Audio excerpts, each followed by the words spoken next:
Brianna Aldridge, Matt Bove, and Dom Tibbetts back at Highmark Stadium where the Bills fall short in that divisional matchup.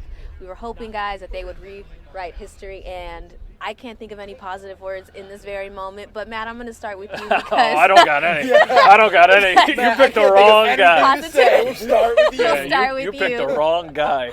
I just have it's the kick that's going to be in everyone's mind today, right? But as a former athlete and speaking for all the athletes who have ever played on the team sport, it does not come down to one play. But right now, in this moment, it feels like it is. What did you see before we got to that play that could have changed the outcome when we're not relying on Bass? I could go for an hour right now. I'm going to spare all of you because I think everybody who's watching this is probably miserable. There were so many little mistakes that this team made that ultimately cost them. The most egregious is the Tyler Bass missed kick. He needs to make that. He's an NFL kicker. He got a contract extension. He has played in this stadium a lot. That's a kick he needs to make. Let's also talk about on that drive. It's 2nd and 10 or 2nd and 9, whatever it is. Josh Allen is trying to hit Shakir for the go-ahead touchdown and has a bad throw. Stephon Diggs, wide open underneath. Now, there's two ways of thinking here. Josh Allen has killer instinct. He's going for the kill shot. He's going to try and give his team the lead. If you check it down, you probably have either a first down or like 3rd and 1, 3rd and 2. So that's a question. Also, Stephon Diggs gets paid a ton of money, and he drops. Well, he doesn't even drop it. He doesn't even make contact with the catch that he absolutely needs to bring in. It would have been a 65-yard gain. The Chiefs had 8 plays in this game of greater than 20 yards. The Bills had 0. Shout out to Ben Solak from The Ringer. That is only the 4th time in Josh Allen's career where he has not had a play over 20 yards. So the Chiefs defense did a lot good. The fake punt was so beyond stupid. And I'm sorry, I'm not mincing words here. You have great catch by Michael Schwartz there. Wow. Our light just fell. Great catch because of a gust of wind. Are you available for that was a better catch than half of the guys on the team tonight. No kidding. Okay. The fake field goal. Or the fake punt, excuse me.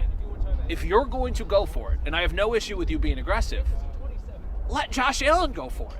He's your best player. So I'm rambling. I'm sorry. I'm just like there was a lot of bad plays. You had a lot to get out. You just I could have went for an hour. Okay. I'll do that on the podcast later. Let me try to get some positivity in this conversation from where No. Just a little bit. Nah. I don't know. I need to bring some light. So Sean McDermott at the podium, he talks about how he felt the offense overall had a good game. The defense, special teams was a letdown. Do you agree with that? Did the offense give enough? No, they didn't. They did not. The offense did not give enough. Again, it's going back to the point that Matt made. 0 plays of 20-plus yards. But even splash plays on offense don't even have to be 20-yard plays. They're just things that help keep the chain moving.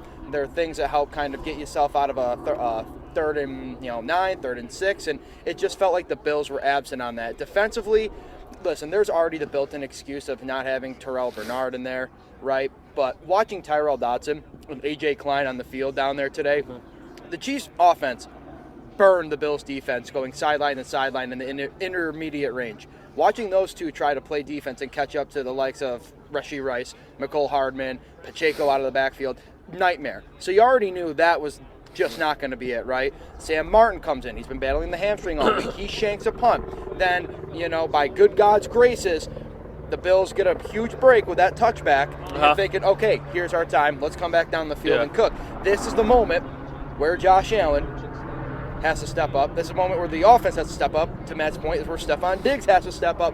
Everybody has to make a play. You had the game at hand, and you knew that just a field goal, even tying that in that situation, might not have gotten the job done. Been there, done that.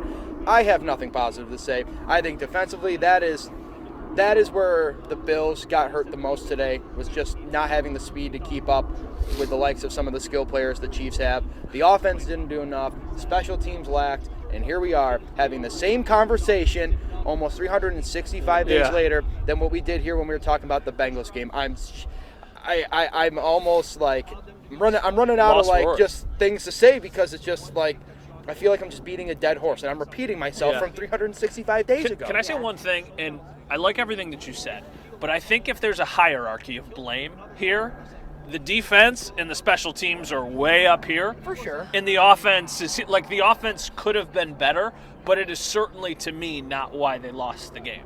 I mean, the Chiefs have given up more than 20 points twice this year. Twice. The Bills did it tonight. They had 24 points. I think most people, if you said before the game, hey, the Bills are going to score 24 points, you would have probably felt pretty good about holding the Chiefs in their worst season that they've had historically under Patrick Mahomes, under that, but obviously that's not the way it played. I'm just saying, listen, the offense definitely needed to be better at the end, but I think there's far bigger problems on defense and special teams. And speaking of problems, Gabe Davis was a big thing that was talked about. I think we can all agree that that's kind of a little shaky at this point, especially with Khalil Shakir stepping up the way he has. And really, if you think about these last couple weeks and Gabe Davis not really being relevant outside the blocking, this team kind of showed that they can hang without paying him the big bucks and maybe investing somewhere else. But with him, with, Poyer and Micah Hyde talking about, hey, could this be the last time we see you guys both on the field together in the Bills jersey? Just all those questions. Is the window, I know I hate saying it because it feels so cliche, I've heard this for a while now, but is the window for this team, I'll start with you, Matt, do you feel like it's closed? No, because the window is as open as ever when you have Josh Allen. It just gets a lot more complicated, and that's how I feel. I really do legitimately feel like Josh Allen is one of the 3 best players in this entire league, so I feel like as long as you have him, you still have a chance. Their salary cap situation is a mess, but I'm also not somebody who's really that concerned with the salary cap. I don't know if it's not real. I don't know if we ever see Gabe Davis play for the Bills again. I don't think we see Micah Hyde play for the Bills again. They probably don't have the money to bring back Leonard Floyd, even though you really liked what he brought to this team for much of the year, although the defensive line was invisible today for the most part. There's going to be a lot of changes. This team is going to look drastically different next year, but that also might not be a bad thing, right? Like, this is going to be the only little bit of optimism that you get. I think they do need to kind of have a big change. I think they need to find what their identity is. It was so painfully obvious in this game that they do not have enough weapons offensively. They have some, but at the end of the game, you probably need guys other than Trent Sherfield and Dawson Knox out on the field to try and make it. I mean, look at Baltimore, right? Baltimore is rolling out Odell Beckham Jr., Zay Flowers, Isaiah Likely. They're getting back Mark Andrews. They have dudes. Now, it's tough because you look at the Chiefs team and you're like, well, they don't have anybody besides Travis Kelce, but they got Patrick Mahomes. So that's kind of the counterpoint. So I think this team is going to look a lot different, but I also don't know if that's a bad thing. Yeah. Well, unfortunately, this is the final time for us here at Highmark. Any final thoughts? Optimism? Probably not, but any final thoughts? I mean, I agree a lot with what Matt said. I think he brought up a lot of good points. I think as you look towards the offseason that we have to start doing now, yes, the team will look a whole lot different. And the guys can come and they'd say, oh, we're going to take this motivation, go into the off season. Yeah, how many times are we going to have to keep saying this? It's just I'm going to have a little bit of recency just because we're sitting here on the night before recording this after it all happened. I got to see it to believe it. I don't know what happens in this off season. I don't know how the Bills get over this hump. We were playing for an AFC championship game, or they were playing for an AFC championship game, when Josh Allen was just coming of age into the weapon and the top 3 player, quarterback, whatever you want to call it, he is. And now we're just hitting a roadblock. The window, as Matt said, is wide open because of Josh Allen, because of the things he can do. But there's windscreens, and there's multiple windscreens that are just keep putting on this window right now. And I don't know how many more times this organization, this franchise, and Bills Mafia, who packed the stadium today, are going to be able to deal with that. I don't know. Yeah, there it is. You know those annoying car windows where they have the child protector where it never all the way goes down. There's a little bit of it that always stays up. It feels like that's what it is. The window is open, but there's that a little bit of annoying area at the bottom where you can't rest your arm out of it. It feels like that's a good analogy for what this is. The window is mostly open because you have Josh Allen, but there's that annoying piece at the bottom that you're like, well, I wish it was all the way open, but that's just not the reality of it anymore. That's just not tonight. So. Yeah. Just not the last 4 years. Disappointing. Josh Allen's words, losing sucks. We all agree. But when Josh Allen's your QB, we're optimistic about the future. Yeah. Can I say one positive thing before one more thing for you?